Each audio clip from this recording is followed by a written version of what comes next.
நம்ம வாழக்கூடிய இந்த ஒரு வாழ்க்கையில ஒவ்வொரு நிமிஷத்தையுமே என்ஜாய் பண்ணி வாழுங்க. ஏன்னா இங்க ப்ராப்ளம் இல்லாத பர்சன்ஸே இல்ல. ஒவ்வொருத்தருக்கும் ஒவ்வொரு பிரச்சனை. இந்த பிரச்சனை பத்தியே நம்ம யோசிச்சுட்டு இருந்தோம்னா நாம எங்க சந்தோஷமா இருக்கிறது? ஸோ வாழக்கூடிய இந்த ஒவ்வொரு நாட்களையும் ரசிச்சு சந்தோஷமா அடுத்தவங்களை சிரிக்க வச்சு வாழணும். நாமளும் சிரிச்சுக்கிட்டே வாழணும். அங்கதான் வாழ்க்கையே அழகா மாறும். ஆனா பல நினைவுகள், பல காயங்கள் நம்மள சந்தோஷமா இருக்க விடாது. அது எல்லாத்தையுமே தூக்கி போட்டுட்டு நம்ம எப்போ வெளியில வரோமோ அப்ப நம்ம வாழ்க்கை அழகா மாறும்.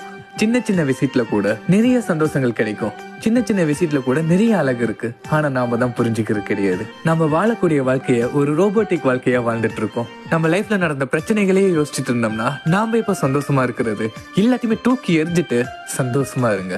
இங்க எதுவுமே நிரந்தரம் கிடையாது. சோ இருக்கிற நொடிய சந்தோஷமா வாழுங்க. போனா போகட்டும், வந்தா கிடைக்கட்டும் அப்படின்னு நினைச்சு சந்தோஷமா இருங்க. அவ்வளவுதான் வாழ்க்கை.